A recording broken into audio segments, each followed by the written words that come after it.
Bonsoir à tous, bienvenue à la Maison Guerlain, bienvenue à ce 5e rendez-vous de notre cycle organisé par la Maison Guerlain au sein de cette fabuleuse exposition. Vous êtes enfin les bienvenus, les portes sont ouvertes.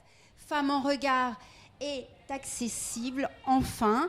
Femmes en regard a été conçu, imaginé, choisi avec les yeux d'un grand expert, Jean-Luc Monterosso, fondateur de la MEP, voilà.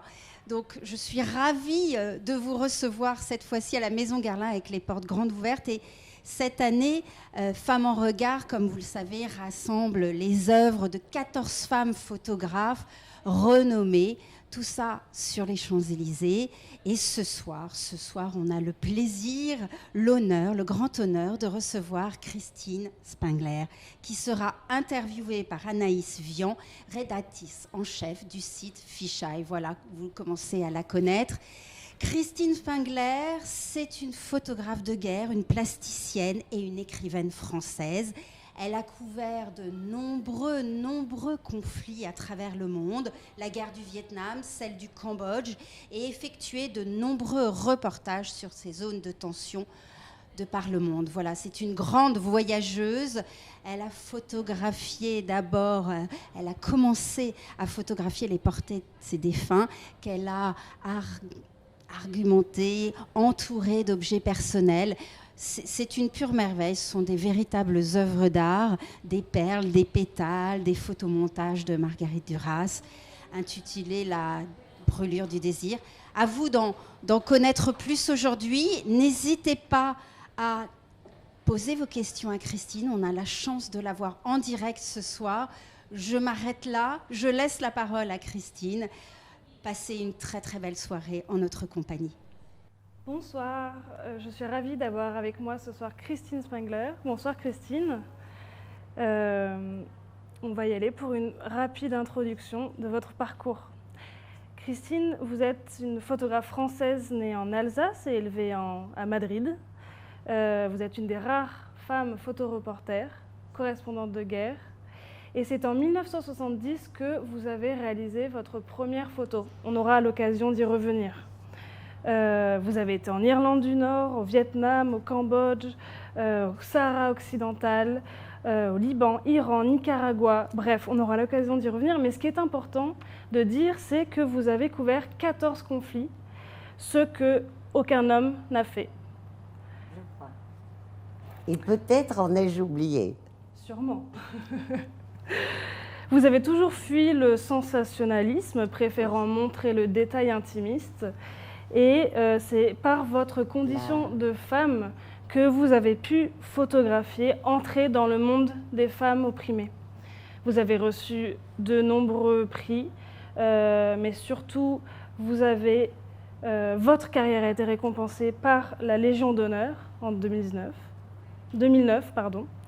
et vous avez bien sûr exposé aux 4 coins de la France et à d'autres endroits dans le monde. Est-ce que j'ai rien oublié, Christine? Eh bien, j'ai surtout exposé récemment à la prestigieuse Maison européenne de la photo, ce qui a été une très grande reconnaissance pour moi. Et parce que Jean-Luc Monterosso m'a permis d'exposer à la fois les grandes photos de guerre noir et blanc et à la fois les photos en couleur onirique. Il y avait tout mon travail qui est représenté, comme dans un livre récent qui s'appelle L'Opéra du Monde, édité par le Cherche Midi, où justement il y a les 2 facettes de ma carrière. Et en plus, M. Monterosso m'a permis, et à la Maison européenne de la photo et à la Biennale de Moscou, d'écrire sur les murs, ce que personne n'avait jamais fait. Mais on ne voulait pas me laisser écrire des phrases contre la guerre en français et en russe sur les murs. Et j'ai dit, ah ben c'est très simple, appelez M. Monterosso, on verra bien. Il a dit, mais oui, laissez-la faire ce qu'elle veut. Donc, j'ai aussi fait toujours de plus en plus des sortes d'installations. C'est-à-dire que regardez, même aujourd'hui, vous avez eu la gentillesse de me gâter avec ce bouquet magnifique, mais qui a un sens, parce que tout ce que je fais, même quand je mets un objet surréaliste qui peut sembler étrange dans mes natures mortes, non, il y a toujours oui, c'est une chose que j'ai vu faire par des femmes quelque part.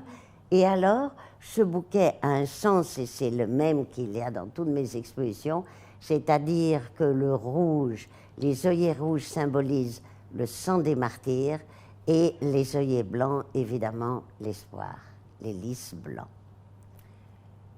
On y va avec la première question, Christine. C'est à la suite de votre voyage au Tchad avec vos jeunes frères Éric que vous avez découvert votre vocation. Vous vous êtes dit à ce moment-là, je serai correspondante de guerre, j'apprendrai mon métier sur le terrain et je témoignerai des causes justes. Est-ce que vous pouvez nous raconter cette première rencontre avec l'image?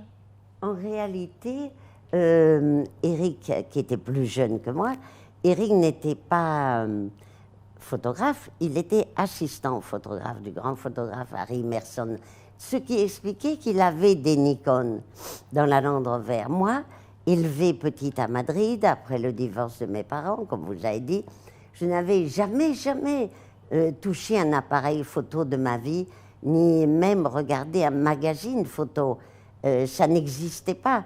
Donc, quand aujourd'hui on me dit « vous êtes le Capa féminin », bon, j'ai le plus grand respect, j'adore le travail de Robert Capa, parce que justement, le regard féminin n'existe pas. C'est-à-dire qu'il y a des femmes qui ont un regard féminin et des hommes qui photographient sans violence, comme justement Robert Capa. Je m'enorgueillis. J'ai tout de suite décidé, dès mes premières photos en Irlande du Nord, que je fuirais le sensationnalisme, que je ferais comme les grands photographes de l'époque, du noir et blanc, pour plus de force et de pudeur, et que j'éviterais toujours de prendre des photos de personnages nageant dans le sang. Et c'est vrai que le fait d'être femme et brune de surcroît, j'ai eu beaucoup de chance, parce que si j'avais été blonde ou blonde aux yeux bleus, je pense que je n'aurais pas pu passer 2 mois comme je l'ai fait dans l'Afghanistan des talibans. Être femme vous a servi alors? Oui, beaucoup. Contrairement à ce que l'on peut penser, le fait d'être femme m'a facilité mon entrée dans le monde des femmes voilées. Par exemple, surtout en Iran, je mettais mon icône comme ce collier, comme ça, sur mes habits noirs. On m'appelait toujours la Saouda, la femme en noir. Je m'habille toujours en noir dans les guerres, ou même quand je suis allée récemment dans la jungle de Calais. Dès que c'est un sujet douloureux, voilà, je me sens en deuil pour les autres. Et donc, le fait d'être femme, c'est beaucoup plus facile, parce que je mettais l'appareil photo sous mon voile, et comme il y a un avantage, Anaïs, c'est que jamais un homme là-bas n'aurait le droit de vous toucher. Et la seule chose, c'est que je cachais ma frange, ce qui est la seule chose qui est fait complètement européen. Ça n'existe pas, les franges dans ces pays. Donc je mettais un bandeau comme ça, plus mon grand tchador, surtout quand j'ai été acceptée par la femme de l'imam Khomeini. C'est ce que j'allais dire. Vous êtes une des premières à avoir pénétré la demeure de Khomeini, et c'était grâce à votre statue. Grâce à ma pudeur. C'est ce qu'elle a dit quand elle m'a aperçue par la fenêtre. Les gardiens de la Révolution lui ont dit, bon, il y a une journaliste française là, je pense qu'elle m'a regardée, elle a dit, merci de porter le hijab, je te remercie de porter le voile et d'avoir de la pudeur. Mais les gardiens de la Révolution trouvaient que j'étais pas assez voilée.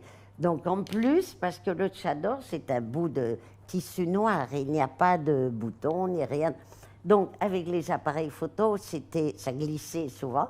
Alors les gardiens de la Révolution, chaque fois que j'allais prendre le thé avec Madame Khomeini, Fatima, chaque fois, ils me mettaient des pinces à linge partout pour tenir le tchador. Donc on est devenus un petit peu amis. Bon, quand elle s'ennuyait, elle me faisait appeler au Parc Hôtel, où j'étais la seule cliente.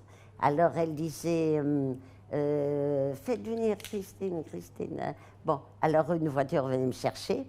Et alors, j'avais le droit, en effet, de rentrer dans l'intimité de la petite maison verte de Jamaran, en dehors de Téhéran, où alors lui, l'imam Khomeini, était toujours accroupi il avait 2 manteaux, un manteau, un abba noir, un abba marron, 2 turbans, et ça évidemment, j'ai jamais pu le photographier, là, alors là, je me serais fait fustiger, mais des fois dans la pièce d'à côté, quand je prenais le thé avec elle, je lui disais, Fatima, Fatima, allez, je lui faisais un geste comme ça, laisse-moi le voir un peu. Alors, elle ouvrait le rideau avec ses doigts et elle me disait, en anglais, elle parlait un petit peu, puis il y avait un traducteur, elle me disait, d'accord, je te laisse, mais surtout ne le regarde pas dans les yeux. Hein. Alors je dis, mon Dieu, c'est la dernière chose au monde dont j'ai envie de regarder ton mari dans les yeux, tant il faisait peur. Bon, eh bien, quand il est mort, parce que moi j'ai passé 10 ans entre Paris et Téhéran, parce que Paris Match m'appelait, et j'ai eu par exemple, aucun homme n'aurait pu, je ne dis pas que c'était plus dangereux, je dis juste que j'ai eu accès parce que j'étais femme. Je me souviens que j'ai eu 8 ou 10 pages dans Paris Match, ce qui est beaucoup, sur le bain des femmes dans la mer Caspienne. Et comment j'ai pu rentrer? Eh bien, j'ai pu rentrer voilée dans l'eau, comme elle, qui apprenait à nager en tchador. Alors moi, j'avais mis mon appareil photo sur la tête, et comme je suis une femme et souriante, c'est pas écrit sur mon front que je travaille pour Life ou les plus grands magazines du monde. Donc, elle se laissait faire. Et puis après, j'ai une chose, c'est que j'essaye toujours de faire plaisir et de leur offrir leurs photos au prochain voyage, ou alors j'emportais un Polaroid. Donc, garder contact. Oui, et comme ça, j'ai gardé confiance, elles avaient confiance en moi, et au voyage suivant, elles me recevaient. Et là, le bain dans la mer Caspienne, c'était impossible qu'un homme puisse avoir accès à ces femmes, puisque dès que l'imam Khomeini est arrivé au pouvoir, il a immédiatement séparé le monde des femmes et des hommes. Le ski, il y avait des cordes qui séparaient. Les femmes devaient avoir des gants noirs, des masques comme nous aujourd'hui, et les hommes de l'autre côté. Mais dans le bain de la mer Caspienne, alors c'est ça qui est drôle, les hommes, là j'ai pas eu accès, les hommes avaient des maillots de bain, des slips tout petits, comme chez nous, c'est comme si c'était pas un objet de désir.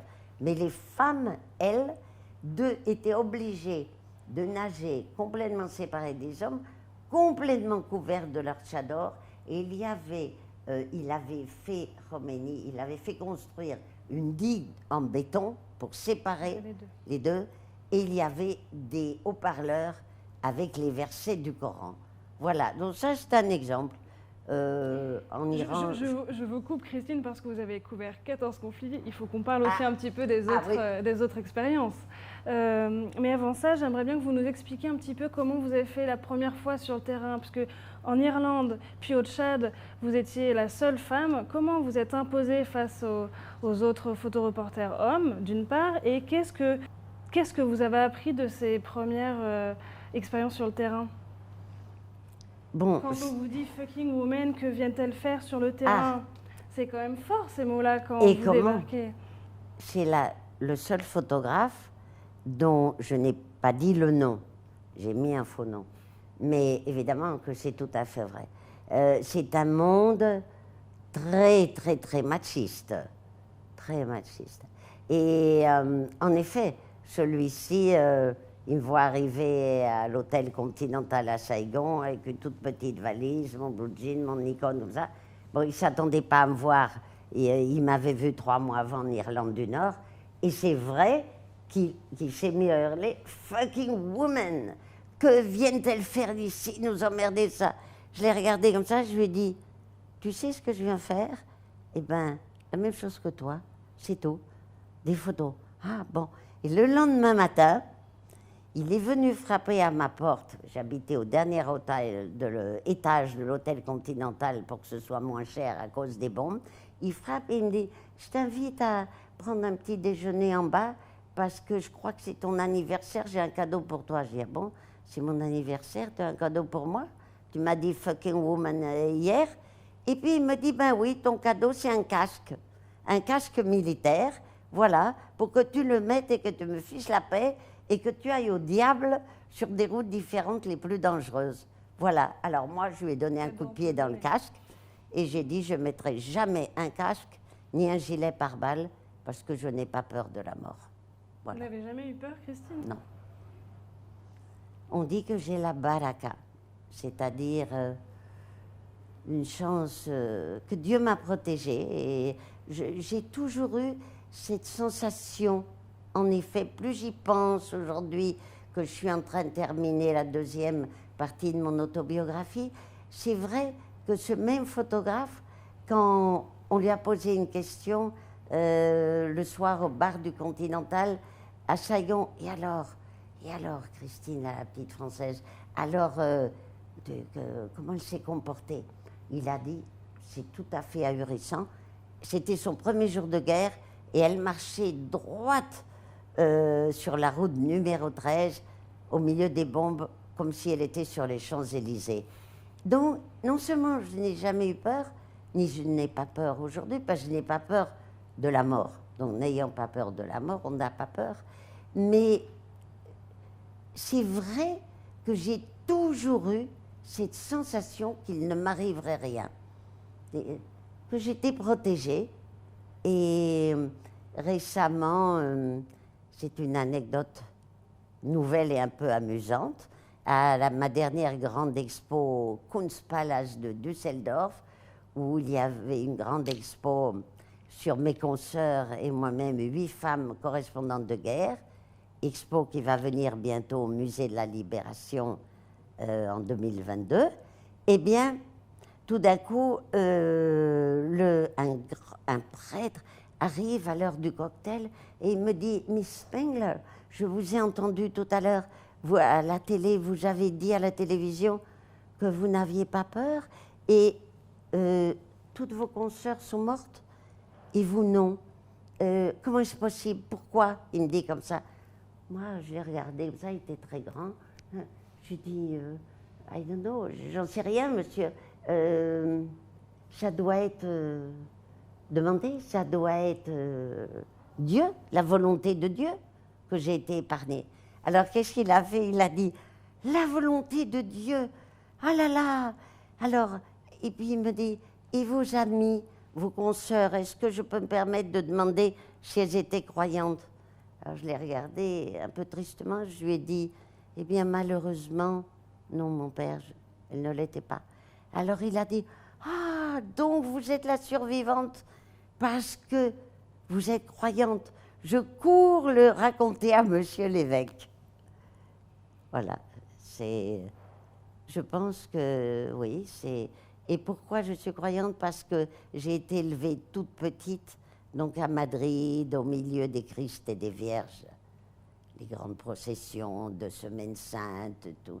Donc ça m'a beaucoup influencée, et voilà, et je suis croyante, et je pense que ça m'a peut-être sauvée. Est-ce qu'il y a une photo que vous n'avez pas pu réaliser, chère Christine? Il y en a deux. Il y en a une, c'est parce que je ne sais pas ce que je ferai aujourd'hui, je dois dire, aujourd'hui ou avant-hier, mais c'était tout au début de ma carrière. Donc je découvre ma vocation au Tchad avec Eric. Après, je vais en Irlande du Nord, où je fais mes premières photos pour Life. J'ai beaucoup de chance.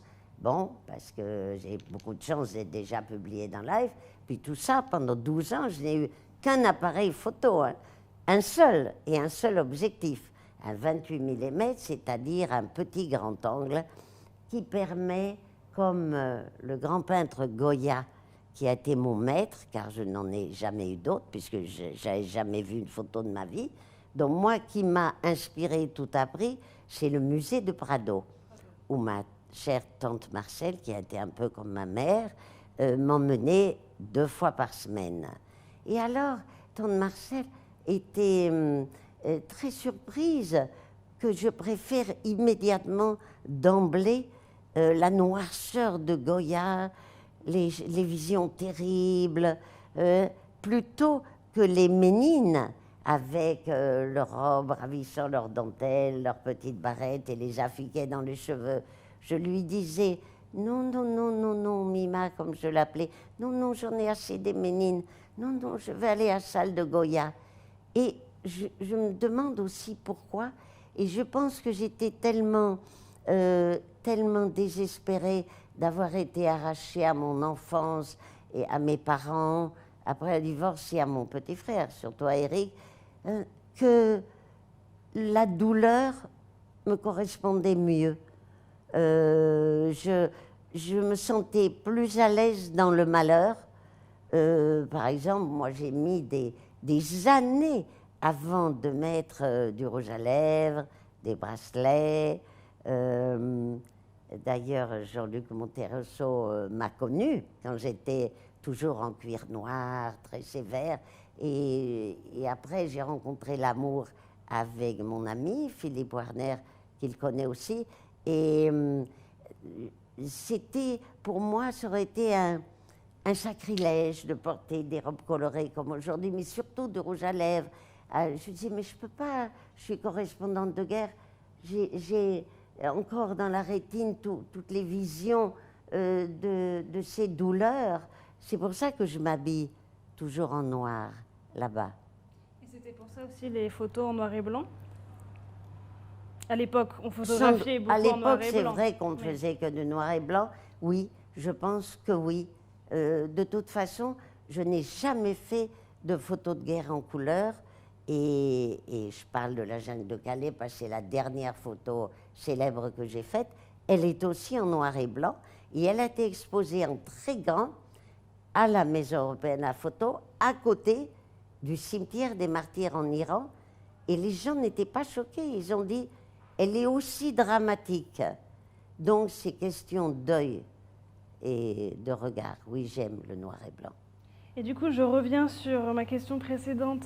Une photo que vous n'avez pas pu faire, parce qu'en échangeant, on s'était dit, enfin, vous m'aviez raconté une terrible scène d'une femme avec son enfant, et c'est une des premières fois, il me semble, que vous n'avez pas pu appuyer sur le... Non, c'est vrai, c'est tout à fait vrai. C'était donc tout à fait à mes débuts au Vietnam, où j'ai commencé à travailler comme mes consoeurs Catherine Leroy et Françoise de Mulder, avec Horst Fass, notre patron allemand, le patron de la grande agence Associated Press, qui n'était pas macho du tout.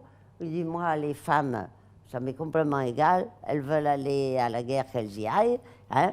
Mais ils nous payaient 15 $ la photo.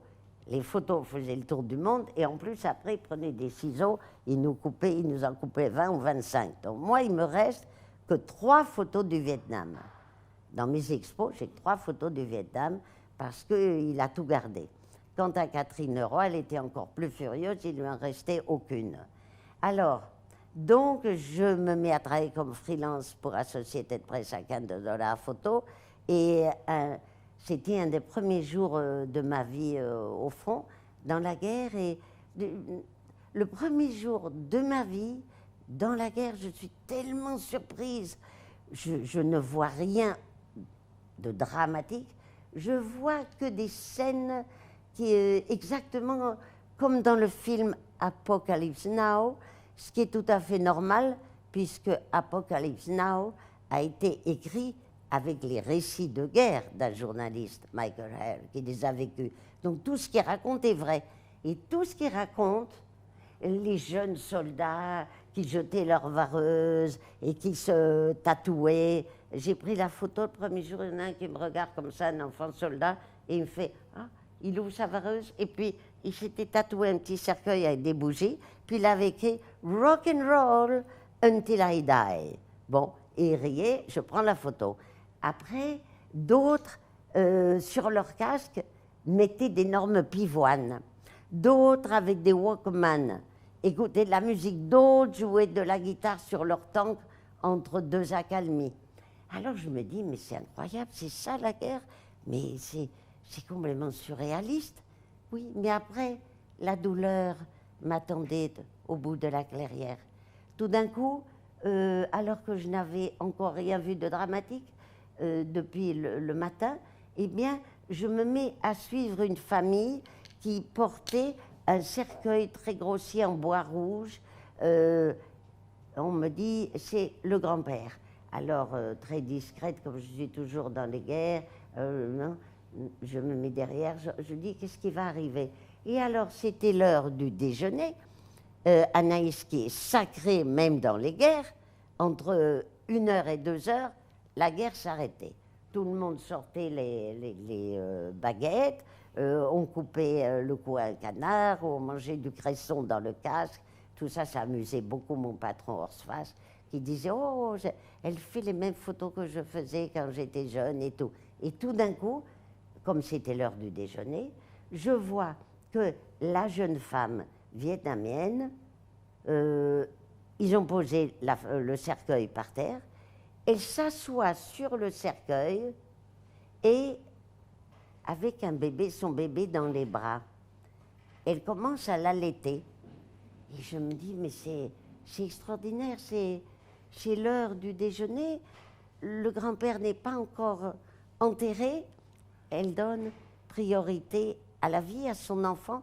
Alors je prends un petit téléobjectif que m'avait prêté Horsface, qui était très rare puisque je ne m'en servais jamais, mais c'était justement par pudeur, pour être loin d'elle, pour ne pas venir comme un vautour, comme ça.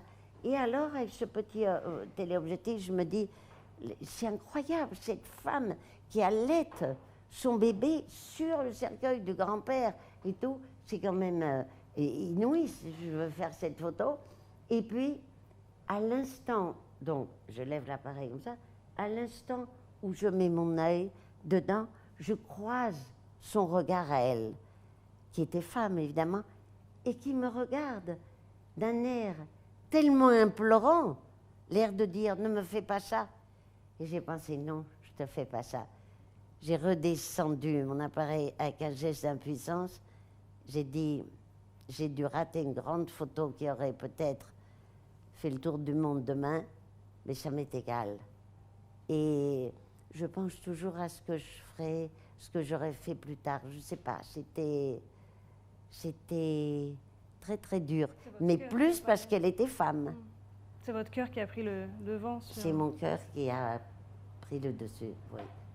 Arrêtons-nous un instant sur cette image, l'année du buffle, une image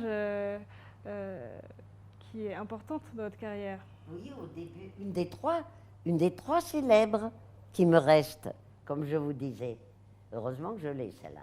Alors ça, c'est quand j'arrive à Saigon, eh bien, Horsface me dit mais tu vas quand même pas aller au front qu'avec un seul appareil. Je dis, oh monsieur, ça me dérange pas, hein. Moi, j'ai déjà eu des photos dans Life.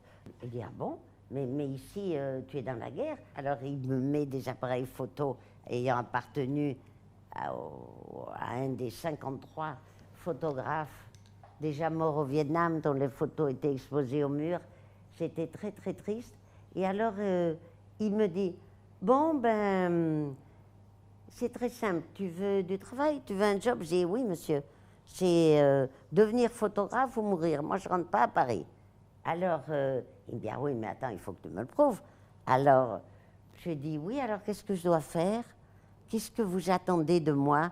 Maintenant, vous m'avez déguisé en soldat, j'ai une vareuse, des bottes. Hein. Qu'est-ce qui vous ferait plaisir? Alors, il me dit, well, baby, comme il m'appelait. Il dit, c'est très, très simple. Nous venons de sortir de l'année du rat pour entrer dans l'année du buffle. Illustre-moi ça. Si tu arrives à m'illustrer ça, tu auras le job ce soir. Ah, moi, j'ose pas lui dire que je ne sais même pas ce que c'est que l'année du rat et l'année du buffle. Je ne savais pas à l'époque. J'ai dit, mais je ne sais pas ce qu'il me raconte. Bon, alors, je pars au fond, non pas en limousine comme les photographes argentés, sinon avec un photographe français merveilleux, Michel Honorin, qui dit, bon, elle est française, la pauvre, elle n'a pas de carte de presse, je t'emmène, mais dès que je t'emmène, dans la jungle, je te lâche dans la jungle, parce que tu n'as pas de carte de presse, je veux bien t'emmener, mais je te lâche. Alors il me lâche là, et il me fait comme ça le signe de la victoire. Michel Orange, je lui suis toujours très reconnaissante. Puis il me laisse toute seule. Et c'est là où je vois tout ce que je vous ai dit, des scènes dramatiques, des scènes, les fleurs, le Walkman. Et le soir arrivé, et toujours pas de buffle. Je me dis, mon Dieu, je ne sais pas ce que l'autre voulait raconter, mais enfin, en tout cas, je sais qu'il fallait photographier un buffle. Et l'heure du couvre-feu avançait, ce qui est très grave si j'étais restée comme ça toute seule dans la jungle. Donc, je demande à un camion de la Croix-Rouge de m'emmener à Saigon. Il dit oui, il monte sur les sacs de semoule, on t'emmène. Et puis, tout d'un coup, c'est le premier moment de toute la journée où je me repose. Le premier moment, et je plonge mon regard dans la rizière, et c'est là où je vois la photo. C'est-à-dire que je vois un camion militaire qui est au fond. La guerre attend, parce que un enfant soldat, j'ai une chance, sur son casque, en plus, c'est écrit « Fuck the Viet Cong ». Donc, le soldat attend le camion avant de retourner à Saigon, parce que l'enfant a demandé, il a exprimé le désir de nager avant de rentrer. Il s'est déshabillé et il meurt de rire avec son casque « Fuck the Viet Cong ». Ça encore, c'est pas la photo. Mais la photo, c'est que tout d'un coup, depuis mon camion, je vois arriver un pesant buffle qui est l'animal domestique du Vietnam. Même les bébés font la sieste sur le dos des buffles. Tout ça, je ne savais pas. C'est comme chez nous un chien. Bon. Et alors là, tout d'un coup, je me dis, comme toujours, il n'y a pas besoin d'user de la pellicule, il suffit d'en faire une. Et c'est où, quand la photo sera intéressante, quand j'aurai à la fois l'enfant qui meurt de rire en nageant, l'insouciance, l'innocence, la guerre qui attend au fond, et le buffle qui est l'animal domestique qui passe au milieu. Alors j'en ai fait qu'une, et le lendemain elle était dans le New York Times, et lui il m'attendait avec une bouteille de champagne et un collier de jasmin, et c'est comme ça que j'ai eu le job. Là, c'était pas le fait d'être femme qui m'a aidée, c'était mon regard.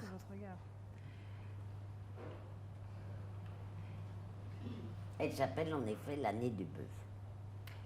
Et ça a été l'année du bœuf cette année-là, maintenant. Est-ce qu'on peut désormais parler de vos photos en couleur et vos photomontages? Puisque c'est grâce à votre amie artiste Irina Ionesco que vous avez amorcé votre travail autour de la couleur. Dites-moi si je me trompe. Non, pas du tout. C'est-à-dire que quand je rentrais des conflits, à chaque fois, j'allais la voir et je lui disais « Ah, Irina, c'est terrible, le sang du Salvador, tout ce que j'ai vu, les enfants dans tel pays, c'est terrible, je ne peux plus dormir. » Et tu sais, je lui disais, quand je rentre le soir et que j'allonge mes jambes dans mon lit, la vue de mes jambes et de mes pieds comme un gisant dans mon lit me renvoie à l'image de ma mort. Et je me dis toujours, c'est comme ça que mes copains me verront lorsque je serai morte sur une route au Liban ou au Vietnam. Alors, elle a réfléchi quelques secondes et elle m'a dit, bah, c'est très simple, pour te libérer de ces fantasmes, tu n'as qu'à les mettre en scène et les photographier. Et donc, j'ai commencé, en effet, je l'ai écouté, et j'ai commencé à faire ce que j'appelle des autoportraits, ce qui amuse les gens, parce qu'en général, un autoportrait, c'est le visage. Tandis que moi, j'ai fait toute une série assez connue, voilà, mais à chaque retour de reportage. C'est-à-dire que si je rentrais d'Iran, bien entendu, il était très sobre et avec du velours noir évoquant les tchadors. Si je rentrais d'Afghanistan, je le faisais enrobé dans une burqa bleue de là-bas. Vous, je crois que vous en avez... Autoportrait, les pieds rouges, en effet. C'est-à-dire, les pieds rouges sont les premiers. Pourquoi rouge? C'est tout ce sang que j'ai vu dans ma vie dont je ne pouvais pas me libérer. Les premiers temps, quand j'ai commencé à faire des photos couleurs à la suite de la mort de mon jeune frère Éric, que j'aimais plus que tout au monde, je me suis dit, quand je suis allée en Alsace sur la tombe de ma famille, je me suis dit, mon Dieu, que c'est terrible, cette tombe abandonnée en marbre gris. Il n'y a pas une fleur, évidemment, j'y étais pas allée depuis des années, c'était insurmontable pour moi. Je préférais penser qu'il était vivant avec moi, que je l'emmenais dans mon cœur en voyage. Et là, quand j'ai vu la tombe abandonnée, j'ai dit, ne vous en faites pas, je vais vous faire des tombes magnifiques à mes défunts, car je sais comment les faire. Je l'ai appris en Iran, dans les grands cimetières extraordinaires des martyrs, et aussi à Mexico, évidemment. Et donc, j'ai couru dans la maison familiale. Dans un grand sac, j'ai mis tous les portraits de tante Marcel, de ma grand-mère, Ida, alsacienne. J'ai planté dans une tarte aux myrtilles. J'ai pris leur collier de perles, des plumes de paon, du gravier, là, et des fleurs, des artichauts dorés qu'on vendait à l'entrée des cimetières. Ça, c'était mon côté surréaliste que je tiens de ma mère, Huguette Spengler. Et là, sur la propre tombe, j'ai disposé les portraits et j'ai commencé à les mettre en scène et à faire des photomontages. Donc, c'est comme ça que j'ai commencé et ça m'a énormément guéri du deuil. Et aujourd'hui, je vais vous raconter une chose. À Ibiza, l'île de mon enfance, où je me réfugie le plus souvent possible, car la lumière dorée est la plus belle du monde. Je veux dire, on fait des photos avec cette lumière, c'est pas du tout la même qu'en Provence. Et là, maintenant, il m'arrive des choses très émouvantes. De temps en temps, je suis par exemple en train de peindre un rocher ou un arbre, parce que maintenant je peins comme ma mère tout ce qui me tombe sur la main. Et tout d'un coup, le gardien arrive, il me dit, mademoiselle, señorita, on sonne, vous attendez? Je dis non, moi j'attends personne.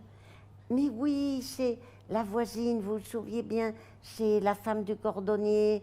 Je dis, ah bon, oui, que veut-elle? Alors les gens viennent me voir avec les portraits noirs et blancs de leur enfant qui vient de mourir, de leur fils, et ils me disent, oh Christina, oh, on aimerait tellement pour sortir un peu, pour sublimer notre deuil, ce serait moins douloureux si tu acceptais de nous faire autour du portrait de mon fils une de ces compositions florales que tu fais. Je devrais te payer combien? Oh, je dis, madame, c'est avec un immense plaisir que je vais le faire. Et donc, voilà. Donc, j'ai écrit justement sur les murs de la MEP, de la Maison européenne, la photo où nous avions fait une petite chapelle qui faisait le lien entre la guerre et les photos couleurs. J'ai écrit, avec ces photomontages colorés, j'ai trouvé le moyen d'abolir la barrière entre les vivants et les morts. Ça a été ça mon secret, le passage. Ce lien très particulier au deuil, à la mort, c'est quelque chose que vous partagez avec une auteure aussi, Marguerite Duras. Est-ce que vous pouvez, Marguerite Duras, qui d'ailleurs a un lien très très fort avec l'exposition dans laquelle nous sommes, puisque votre photo est autour de Marguerite Duras. Je l'ai dit tout de suite quand la Maison Guerlain et Jean-Luc Monterosso m'a appelé pour me dire que c'est celle-ci qui avait été choisie. En plus, la rouge, la brûlure de désir, faite à Ibiza justement, avec la belle lumière de là-bas. Eh bien, j'étais très, très, très heureuse. Parce que non seulement c'est évidemment... c'est même pas que c'est mon écrivaine préférée, c'est simple, je ne lis qu'elle. Bon, quand j'en ai terminé un, je recommence avec l'autre, après je recommence avec l'autre, donc voilà. Et c'est parce qu'Irina Ionesco me lisait des passages sur l'Asie surtout, que je me suis rendu compte moi-même à quel point je lui ressemblais et que nos destins étaient similaires, puisque le drame de notre vie qui revient dans tous ses livres, elle en parle, c'était la mort de son petit frère à elle, comme moi, plus jeune, Polo, et moi, Éric. Et j'ai appris plus tard, par un de ses biographes, que Marguerite Duras et moi-même, les deux, avons appris la mort de Polo et d'Éric par un télégramme bleu arrivé à Saigon. Alors il y a surtout le petit frère disparu, il y a les thèmes évidemment le même, la guerre, elle a beaucoup parlé de la guerre, des morts, le Vietnam et le Cambodge nous unissent, la mousson. Et puis alors une chose auquel peut-être les biographes ont moins pensé, mais moi oui, j'y ai pensé. Moi je ne peux pas vivre sans fleurs, et surtout sans lys à la maison en baume, à suffoquer. Et ça me vient que chaque fois que je rentrais du front, et à Saigon et à Phnom Penh, j'avais tellement l'impression que mes habits sentaient la mort, ce qui était vrai d'ailleurs, qu'on peut les laver, c'est une odeur épouvantable, que donc je disais à mon cyclopousse, allons au marché central, et je rentrais avec des brassées de lys dans les bras pour embaumer ma petite chambre à l'hôtel Royal au Cambodge, et dans le but de contrecarrer cette odeur terrible de la mort. Alors moi, je ne peux pas vivre sans fleurs, et presque toutes, pas toutes, mais presque toutes mes natures mortes sont entourées de fleurs. Et tout d'un coup, j'ai réalisé, à force de relire les livres de Marguerite, qu'elle aussi parle beaucoup de fleurs dans son œuvre, et que, par exemple, ce qui m'a le plus... un exemple, c'est dans Hiroshima, mon amour. Elle écrit « Et dans les ruines d'Hiroshima, au milieu des ruines, les fleurs les plus insolentes et magnifiques poussaient. » Donc, je me suis dit, voilà. Et quand les gens disent que Marguerite n'était pas croyante ou pas pratiquante, ça c'est vrai, elle n'était pas pratiquante, mais moi, chacun pense ce qu'il veut, moi je me permets de penser que quand elle parle beaucoup et beaucoup et beaucoup des fleurs dans les paysages de guerre, c'est qu'elle y voit, comme moi, le triomphe de la vie sur la mort. Est-ce que c'est Marguerite Duras qui vous a incité à vous aussi écrire? Ah non, je ne la connaissais pas à l'époque. Moi, j'ai voulu écrire dès que l'âge de 7 ans. Quand je suis arrivée après le divorce de mes parents à Madrid, donc la photo ne pouvait pas exister puisque ça n'existait pas les photographes, ni il n'y avait pas des portables. Donc, je me suis rendu compte à l'âge de 7 ans, en arrivant dans ce pays sauvage, comme disaient mes parents, oh, ce pays terrible où l'on sacrifie des taureaux. Quand je suis arrivée, après la séparation de mes parents, Éric, après une enfance merveilleuse à Marseille, d'une beauté face sur la corniche, avec des couleurs, la mer d'une suavité, et une mer tellement belle. Et bon, je n'oserais pas vous dire quel parfum elle portait, mais vous devez vous en douter. Et alors, après cette enfance tellement poétique, où ma mère nous apprenait le piano, déjà tout petit, nous savions très bien qui étaient Gala et Dali, c'était nos héros préférés. Mais même André Breton, on savait, même des choses, elle disait, oh, ce soleil d'or qui envahit le salon à l'heure du crépuscule, on dirait l'or liquide de Turner. Donc, j'ai une enfance comme ça, très, très privilégiée dans le sens que déjà beaucoup de culture, avec une maman très poétique et cultivée, mais que la douceur. Mais quand je suis arrivée à Madrid, quelle est ma déception? Je vois toute une ville grise avec des monuments, des maisons staliniennes. Et qu'est-ce que je vois par la fenêtre de l'appartement de mon oncle et ma tante, d'ailleurs à l'angle de la rue Velázquez et Goya. C'est drôle, hein? Et qu'est-ce que je vois par la fenêtre? Il n'y a plus de la mer, il n'y a plus de fleurs, il n'y a plus de baies vitrées, il n'y a plus de poésie. Il y a des personnages terrifiants.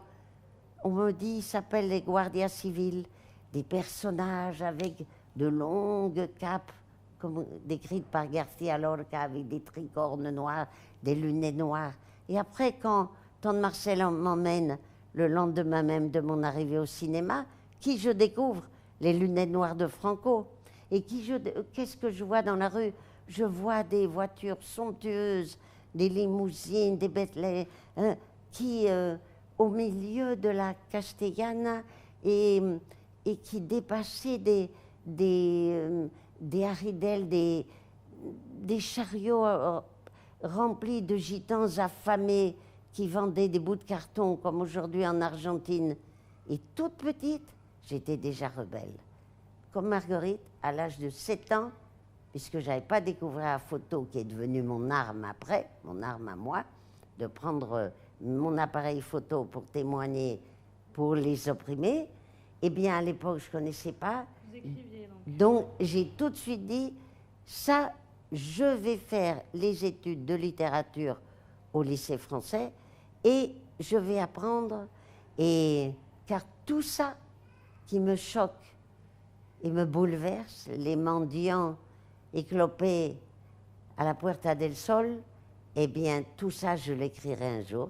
Et donc, j'ai eu la chance que j'ai eu un professeur merveilleux, qui n'existe plus aujourd'hui, malheureusement, qui s'appelait Monsieur Gassier. Et je me suis rendu compte que c'est de lui que m'est venue cette passion, cette fascination pour Goya, qui est mon secret, c'est-à-dire mon maître, moi. Voilà, c'est... Et l'écriture, parce que la photographie ne suffisait plus? Non, elle n'existait pas, il n'y avait pas d'appareil photo. Oui, mais par exemple, vous avez écrit ensuite vos autobiographies. Oui. Il y en a 2. Oui. Voilà. Vous étiez déjà photographe quand vous êtes tourné vers l'écriture. Donc pourquoi ensuite revenir vers l'écriture? Est-ce que l'image ne montrait pas assez Vous avez tout à fait raison. Quand les gens disent une photo équivaut à 1000 mots, mais c'est complètement faux. Quand moi je regarde ma propre photo du bombardement de Phnom Penh... Justement, ça tombe bien parce que quelqu'un du public souhaite que vous commentez cette photo, on en parlera après. Et est-ce qu'on pourrait la voir? Mais oui, elle va... Parce que c'est plus intéressant si les personnes la voient. Eh bien, voilà, la voici. Dans cette photo qui est la plus dramatique que j'ai eu l'occasion de prendre, et je suis le seul photographe sur les 250 photographes qu'il y avait à Phnom Penh à l'époque à être allé au front ce jour-là. Il faut que je vous dise qu'il était midi et non pas minuit quand j'ai pris cette photo de fin du monde. C'est une photo bouleversante, même s'il n'y a pas, si vous êtes d'accord, de sang. J'ai fait exprès de ne pas prendre en photo les corps boursouflés qui brûlaient dans la fournaise au premier plan. Ils existaient, la violence et l'horreur, elles y étaient. Mais je me suis dit, non, c'est pas mon style, c'est comme Capa, c'est pas mon style ces photos, mais je cherche à faire des photos plus bouleversantes et pas forcément sanguinolentes. Donc j'ai uniquement pris 2 photos, comme je fais toujours dans ma vie. En général, je n'en fais qu'une. J'ai pris la photo sans personne, une photo de fin du monde, d'apocalypse. Et après, la deuxième, c'est celle qui a été choisie par Sipa Press, qui a été la première agence qui a cru en moi, le célèbre Gokshin Sipayoglu, qui lui aussi était tout sauf machiste et adorait les femmes, était très confiant dans l'œil des femmes photographes. Eh bien, c'est comme ça. Quand je revois cette photo, aujourd'hui, même sur un de mes livres, et puis je l'ai au mur, évidemment, je me dis, mais c'est rien cette photo par rapport à l'horreur que c'était, car il manque quoi? Il manque les cris et les odeurs. Et donc j'ai souvent écrit, ou dit dans les interviews, j'aimerais que nos photos, à tous, puissent crier et dégager des odeurs, comme ces horribles odeurs de la mort qui se dégageait ce jour-là du charnier du ciel de Phnom Penh. Donc c'est pour ça que j'ai voulu écrire, pour combler cette lacune. Comme nous ne pouvons pas, les photographes, on n'a pas accès dans les prisons en Bolivie, les suppliciés, on entend leurs cris quand on passe en taxi devant la prison d'Evin en Iran, mais c'est impossible d'y aller. Donc, je me suis dit, puisque je ne peux pas le photographier, je vais le décrire. Voilà, c'est pour pallier. Donc, quand on lit mon livre « Une femme dans la guerre », c'est plus complet, beaucoup plus complet que la photo. Oui, il faut raconter tout. Parce qu'il y a tout, n'est-ce pas? N'est-ce pas? Très émouvant. Je sais que vous l'avez beaucoup aimé, je suis très touchée. On pourra la découvrir quand, alors? Ben, j'espère très bientôt. Voilà, dès que je trouve... je vais le proposer à mon premier éditeur, évidemment, aux Éditions des Femmes, à Antoinette Fouque, qui a eu confiance en moi tout de suite. Elle n'est plus là, malheureusement, mais d'autres sont là. Et puis, c'est la suite, donc voilà. Peut-être avant de terminer, un petit mot quant à... Est-ce qu'il y a des images dans cette exposition Femmes en regard qui vous ont interpellé? Est-ce que vous souhaitez commenter une image ou deux images?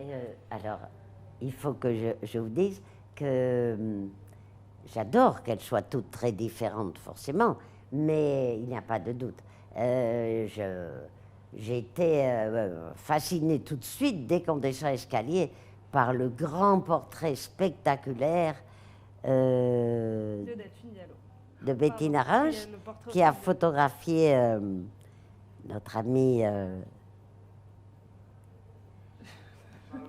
Charlotte Rampling. Voilà, merci. Donc, qui est en plus un peu une amie aussi, qui vient à toutes mes expositions, qui est pleine de sensibilité, d'un talent, comme vous savez, inimaginable. Donc, cette photo, je l'ai trouvée spectaculaire. Puis en plus, elle est les talents très grande. Et alors après, si Dieu devait voter, ma deuxième photo préférée, c'est complètement le contraire. Alors, c'est une photo noir et blanc, comme j'aime, très grande aussi, comme celle de Bettina Range.